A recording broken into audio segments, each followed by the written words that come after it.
Well, hello everyone. Sorry for the little delay trying to connect. YouTube and Facebook, and Zoom are sometimes not the best of friends. So it was giving me a little trouble to connect live, but here we are.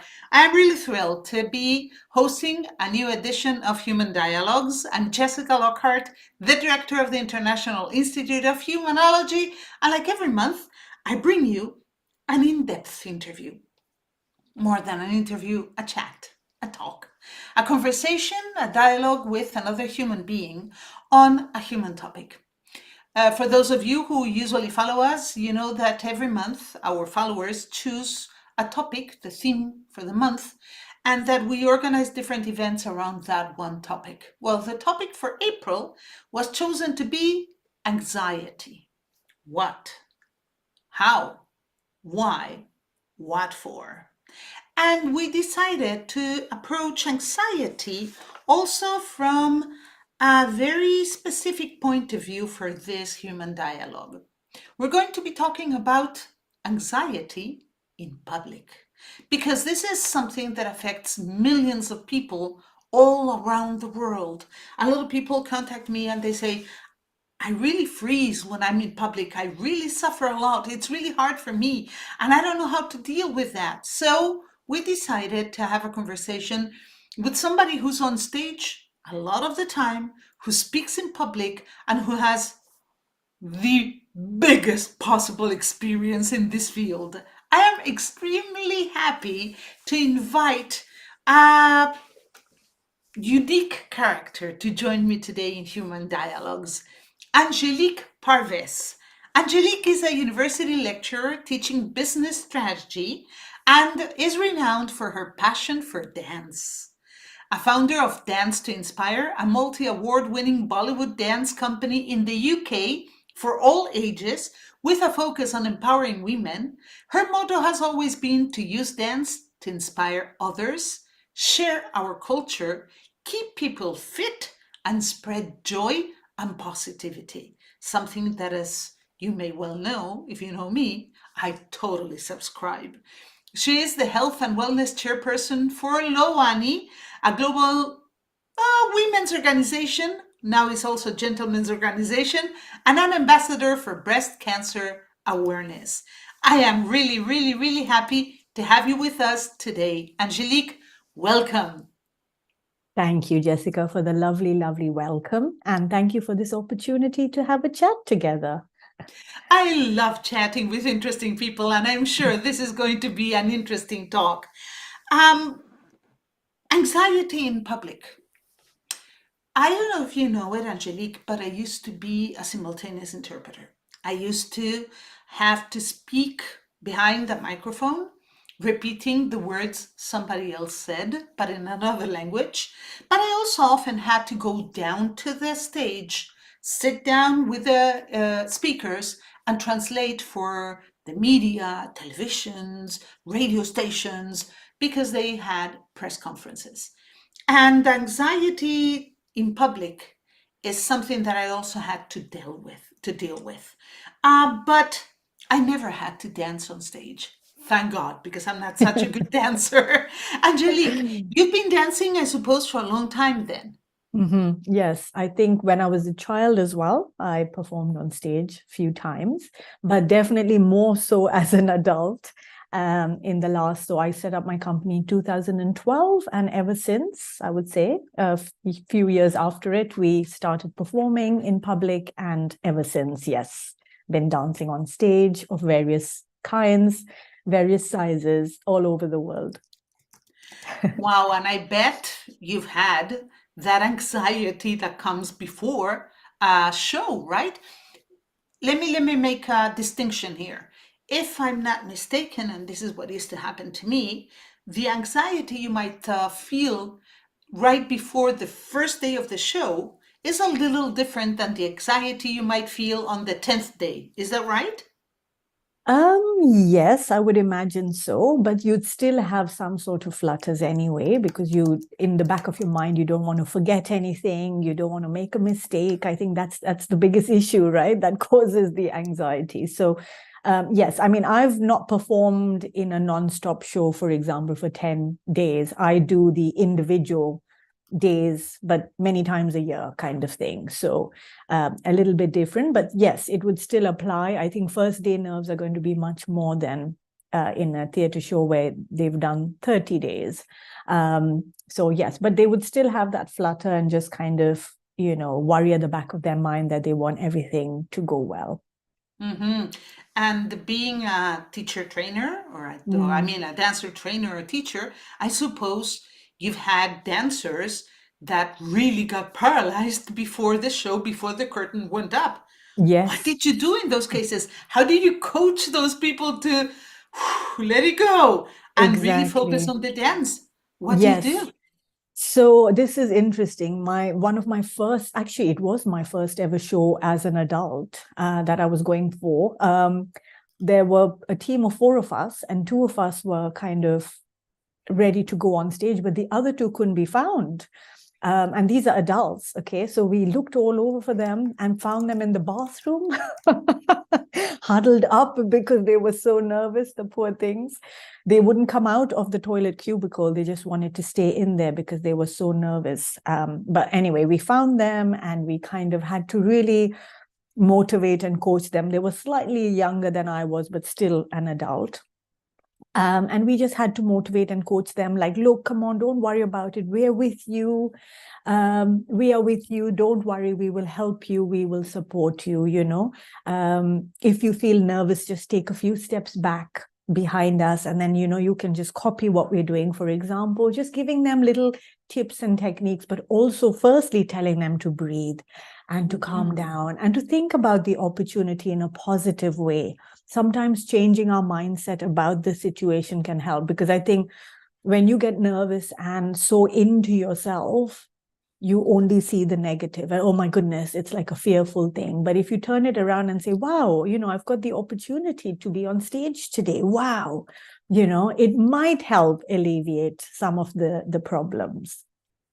Well, it's funny that you mentioned that because one of the tricks I usually teach people in my courses when dealing with stress and Mm, anxiety is to stop being so much inside themselves. A lot of mm, people disconnect from reality mm. and they focus so much on their nerves, their anxiety, their fear that that's all there is. It Yes. occupies their mind completely. Yes. So I usually tell them to do some kind of grounding exercise, Mm-hmm. connect with the floor under your feet, Yes. do some Yes. kind of movement. Mm-hmm. Do you use that kind of trick too? Completely, yes. So I think, like you said, grounding is very important. Breathing techniques are very important. Like we get them to breathe in and out, count to 4, calm down. Because what happens in anxiety, as you know, as an expert, is your heart rate is fast, your breathing is shallow. And the whole nature of anxiety is that it's like a downward spiral and you can't see anything else. Like you get so focused, your mind just takes over and in full control of this negativity. So you've got to break that chain. And so initially the breathing, or like you said, grounding yourself on the floor or looking around so that you can look outward from you. What are the 3 things you can see? What can you smell? Getting your senses back again. Of course, things like prayer helps as well, like just saying, oh, God, please be with me as I go on stage, or I'm going to do this big speech, give me the strength, things like that, trying to come out of ourselves, breathing, meditation, grounding ourselves, senses, all of this helps to pull us out of there, I feel. Yeah. And have you ever had a show in which somebody just froze and anxiety then attacked? I mean, one thing is the nervousness or the anxiety before you go onto the Mm, stage. mm. Something else is, for example, if you trip or if you forget what you were going to do, and then you just freeze and anxiety takes over. Have you had that situation? Luckily not. Luckily not, but Mhm. we always prepare for it. Um, I do remember I myself fell on stage once, one of the Oh, wow! biggest shows I did. So this is the mayor of London's Diwali show at Trafalgar Square. Can you imagine? 20,000 Gosh. audience. But it was a rainy day and the stage was very, very slippery. And so honestly ended up slipping and falling down literally onto my bum. And the good thing was I just picked myself up and just continued dancing. So that's happened, like I've fallen, but we haven't frozen as such. And I always kind of tell my students as well before we go on, especially little ones, that don't worry. If you fall, just get up. I prepare them in case something like that happens. Don't be worried. Just get up and stand up again. I think we're lucky because we're in a group dance. It's not a solo. I think solo, if you fall down and you have to stand up and start again, it's a bit more disorientating. But when you have the rest of the group that's carried on dancing, you can just get up and slot in again. And that's what we're there for. I had another incident where one of my students did fall right in front of me for another show. But all I could do is, because I had that experience before, I picked her up from the shoulders and then she just carried on, So it's just being there to support each other, because on stage, you never know, things can completely go wrong. You Oh, have to yeah, totally. prepare for all kinds of craziness. But the main thing is to just get up and start again. And if you compare, because you're a lecturer and you're a speaker and you're a dancer, and if you compare dancing on stage versus speaking on stage or in front of a mic or in front of a camera, is the anxiety the same or is it different? I think for me, the anxiety for dance is slightly less, only because I've done it so often that maybe it becomes easier over time, but there's still the flutters. But because maybe also that I'm managing other people on stage, like I'm the group leader with the group, maybe that gives me a bit more sense of being outside of myself a bit more. Like I can't dwell on my anxiety because I've got the whole group to take care of. So maybe that's what happens. But speaking, I think, would be the harder one, because you're there alone, you're speaking, you have to remember your speech, all of that. So I recently have done quite a few. And so, yes, I can remember being nervous, but trying to just stay calm and collected. I think the speaking is definitely the harder one, because you're alone, you're solo, whereas the dance is a group and we've done it, hundreds of times. So it kind of makes it slightly easier. I remember when I was a simultaneous interpreter, we used to translate for the best of the best in every topic. And of course, they were always presenting the latest on everything. And it was impossible for simultaneous interpreters to be completely up to date with everything. Because, we were interpreters, we were not, sorry, we were not experts in each field. So it required some skills, some difficult skills, like for instance, and this one's very hard to manage kind of skill. Whenever you were listening to somebody speaking, you had to repeat the same words in another language and make the same sense as the speaker was making. They would, of course, sometimes say words that you didn't know how to translate or that just slipped your mind. It happens in our own native Of language, course. so it also happened. And in those cases, we had to use our tricks. One of the tricks was we had these humongous dictionaries in front of us because there were no computers back then, and we had to quickly look for the word while we were speaking empty words, just filling up the conversation and like saying, and as we were saying a few minutes ago, what we really meant by this, I didn't say anything, just words, but I filled out the space so I could look up for the word. My Or goodness. paraphrasing, if there's a Yes. word you understand, but the other word doesn't just come up at that moment, you have to explain it like that. So those are techniques that I also teach my students when I help them train to become speakers. If there's something that just slips your mind and you can't find the word, you can continue talking without saying anything while you look for the word in your mind, or you can explain the word. And that usually helps too. Have you ever been Definitely. in a situation like that? Firstly, that's a great idea. I think great tips there. Certainly will use that if I need it for my speaking.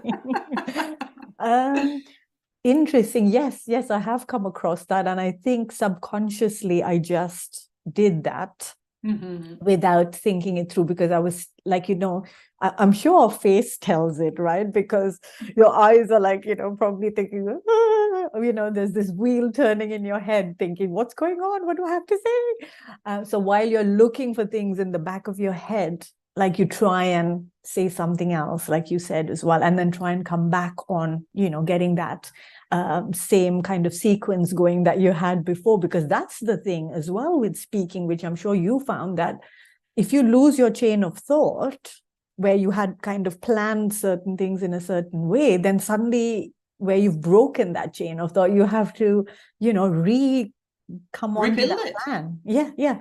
Fill it till you get back to the plan and remember the rest of the sequence. I agree with that too. Yes.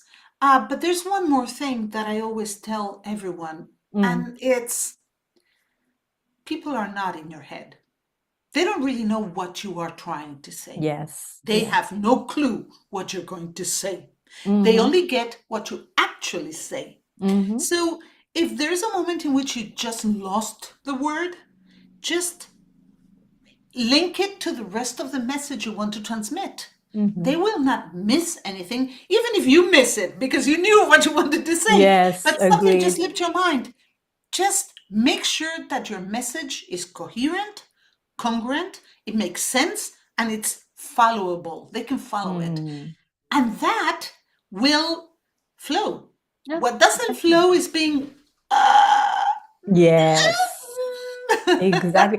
And it's really funny you say that. It works for dance too, because, for example, my students do exams in dance. Now, that's not much of a group. There might be two people together, but sometimes there can be solos.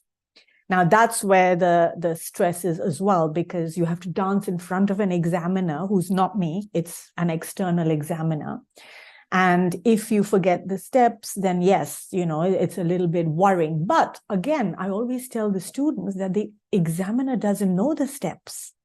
Aha! You see, it's their own choreography. Yes. Exactly. It's our choreography. The examiner doesn't know it. What the examiner is looking for is how well you deliver it. Right? So I always tell them to get out of their head, because, okay, you've missed a step. Just create something else, or just move. Don't stop. Like you said, the worst is to do this.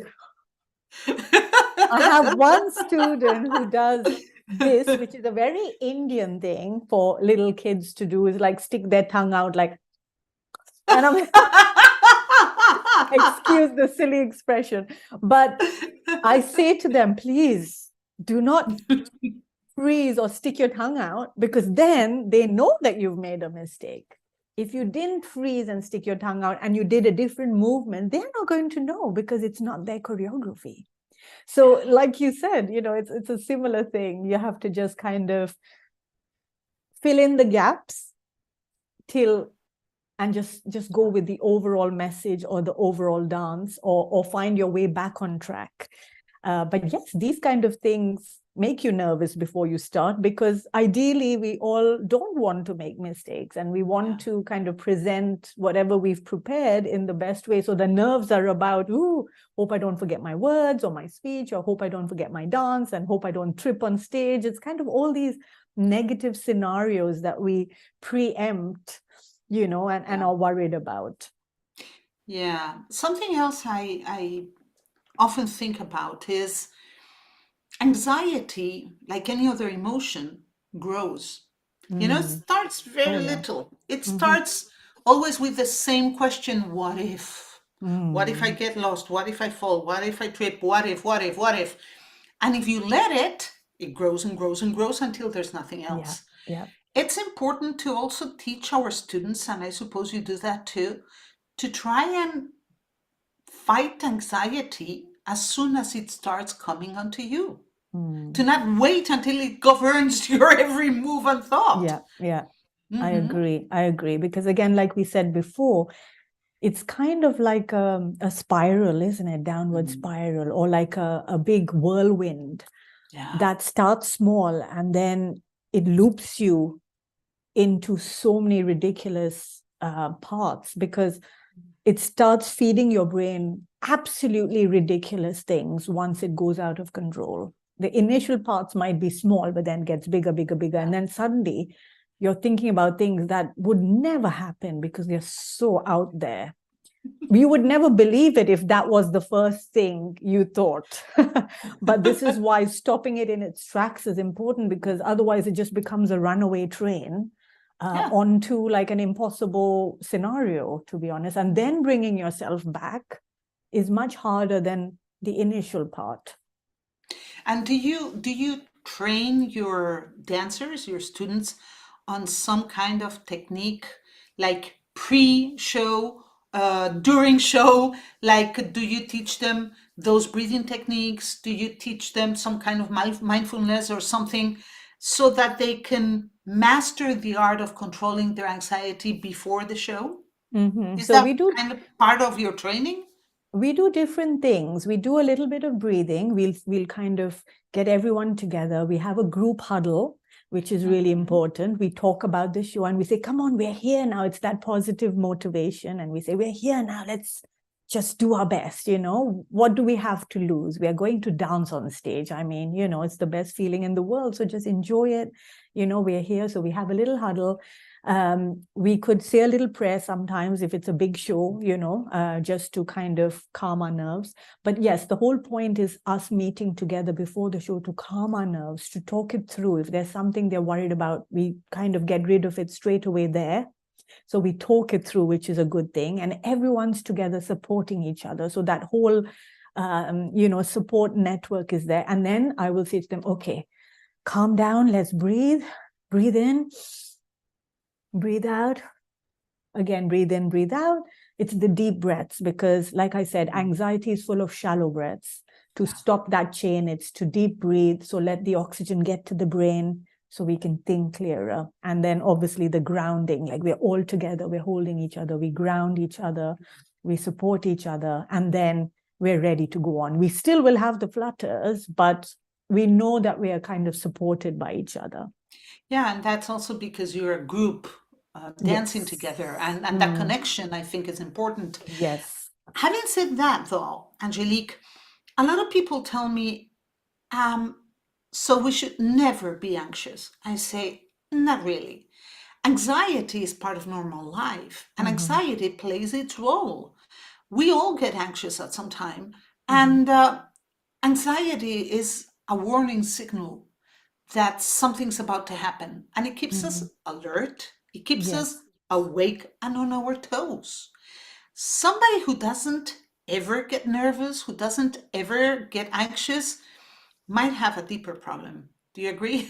I agree. It's part of life. Anything exciting or nerve-wracking that you're going to do, or first time you're doing something, it's natural to feel nerves. In fact, like you said, Jessica, very much, the nerves helps you slightly better prepare or to anticipate things that could happen and how you'll deal with it, rather than being completely flat without anxiety or nerves and just going up there. You might take things for granted in a way. Yeah. So I think the nerves definitely helps you put your best foot forward, and brings the energy as well, because your heart's racing. You've got all that adrenaline in your body, so you can use it for dance if you need to, in our case. So yes, it's not bad always. It's bad when it's out of control.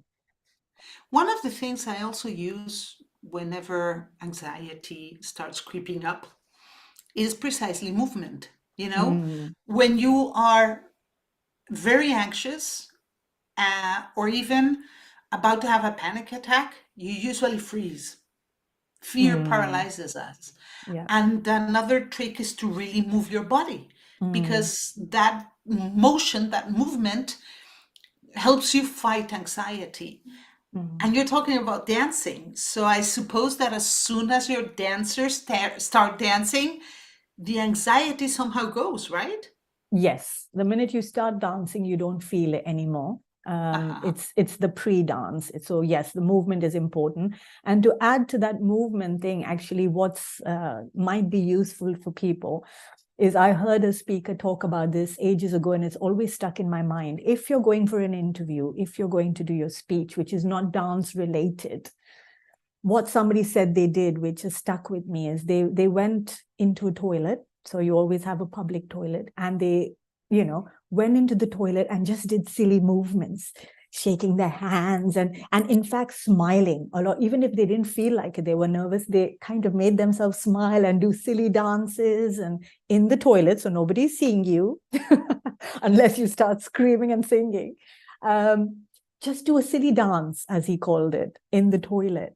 And you come out and you've had your movement. And because you laughed and did something silly, your brain thinks, I'm not nervous anymore. Look, I just did a silly dance. Oh, that was fun, silly dance. And so silly dance is another idea. If you're not going to dance on stage, to do something that might help you move that energy and smile. And once we smile as well, it brings in the more positive hormones that might help us control those nerves. We use what we call a priming technique for that. The priming technique is a little bit of exercising. It could be a little dance, or it could be just stepping on the floor, or it could be just moving your upper body if you can't move your legs. Then we pair that up with a positive affirmation and a power gesture. Something like this or like this, whatever your power gesture is, we'll have one. We all celebrate achieving goals with a certain gesture. Identify your gesture and then say something positive about yourself at the same time. Something like, I'm the best speaker ever, or whatever, Yes. And then we always say that we have to do that, the movement, this power gesture together with the affirmation. But then, following the NLP technique, we need to finish it up, wrap it up with some kind of gesture that acts as an anchor. I usually recommend people touching their ears twice, or maybe holding their thumbs.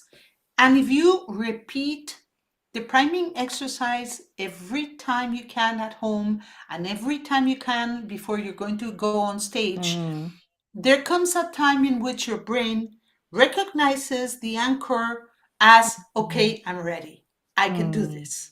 So, getting into the habit of using the priming ritual, as we call it, can also help you be ready for that and control your anxiety. That's a great idea. I must write it down right after our session to use that with my students and myself.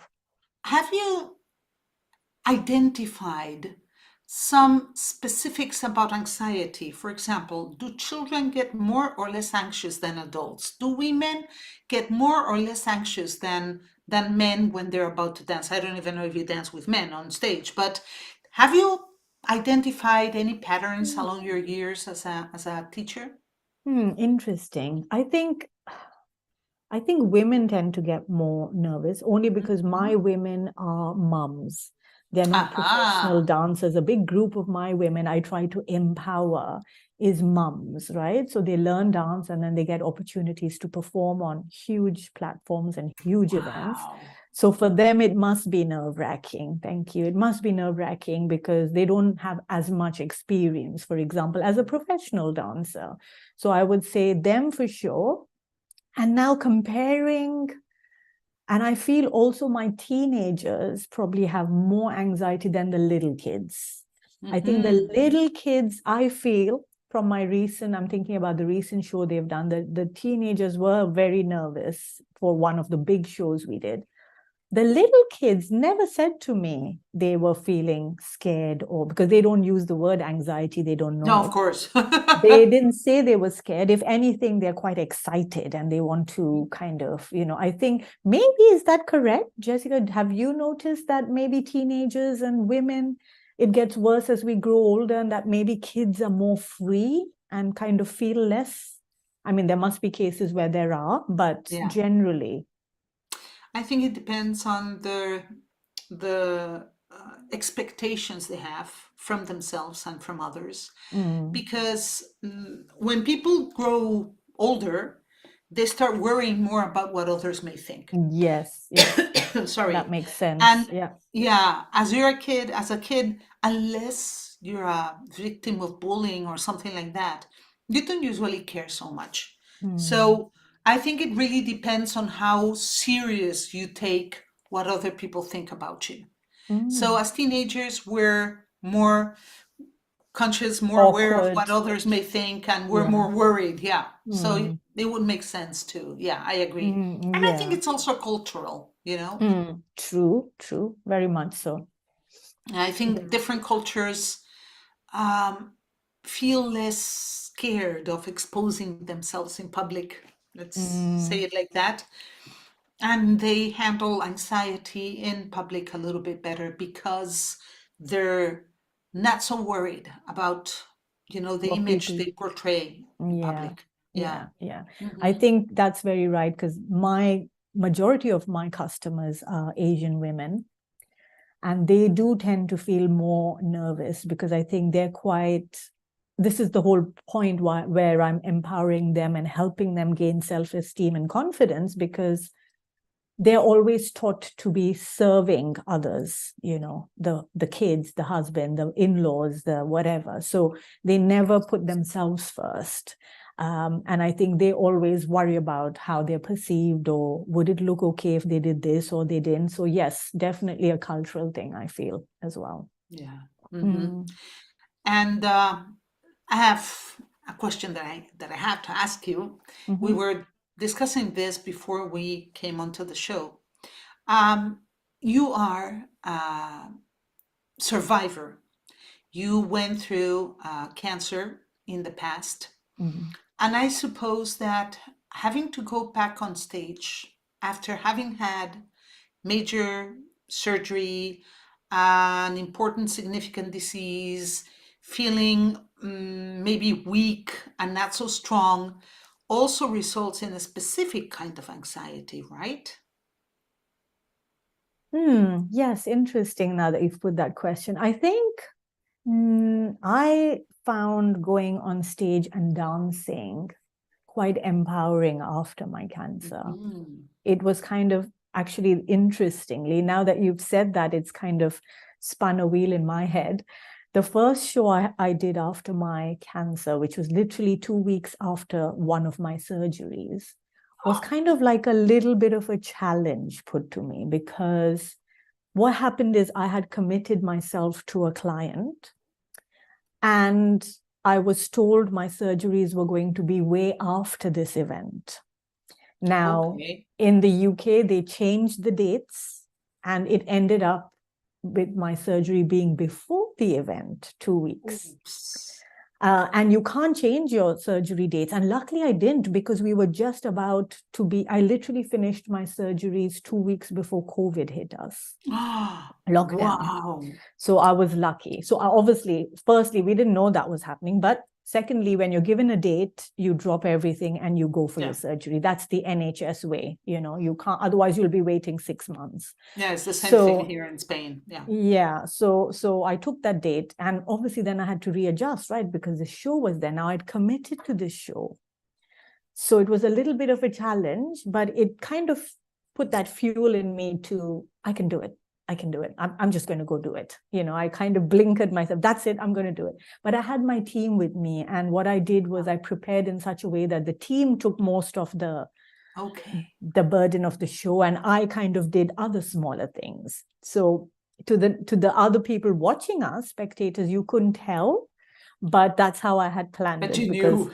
yes, that's how I Okay. had planned it. So I feel, if anything, dancing after my cancer and my surgery actually helped me. I wasn't more nervous. If anything, I think I felt more free, because the whole cancer and the treatments are so negative and kind of depressing, and it's not a good thing. But dancing's always my happy and safe space and my freedom. So I think being able to go and dance during that time, or even after it, kind of was a sense of freedom. So it was very positive and probably took away quite a lot of the anxiety, if anything. Well, I think, Angelique, that's a beautiful message to Thank you. complete and conclude this conversation, because I think Mhm. it's really inspiring. I'm sure that a lot of people will be intrigued by your words and will really, really value them. Thank you for sharing so many stories, so much knowledge, so many tips with us, Angelique. I really, really appreciate you coming here today and sharing with our audience. And to those who are watching now, don't forget to subscribe. And to those who watch it later, of course, subscribe too. But if you have any questions or any comments, don't forget to write them down and we'll try and get back to you with your answers. Angelique, thank you. I hope to have you on this show or any of our other shows again at the Institute pretty soon. Thank you. It's been a pleasure, Jessica, and thank you for the opportunity and this lovely chat together. Thank you, Thank you. everyone. I really loved it. Oh, And thank you. to our audience, don't forget that we have this human conversations, human dialogue, sorry, every month. This month, we have an exception. We're going to have a second edition of Human Dialogues live because we have another very special guest we want you to meet. Next, let me share the exact date with you. I think it is next April 22nd. Yes, we're going to be talking about dealing with anxiety in sickness. A little bit we touched upon today, but we will be also focusing a little bit more in depth in that new edition of Human Dialogues. Don't miss it. I'm Jessica Lockhart. Thank you.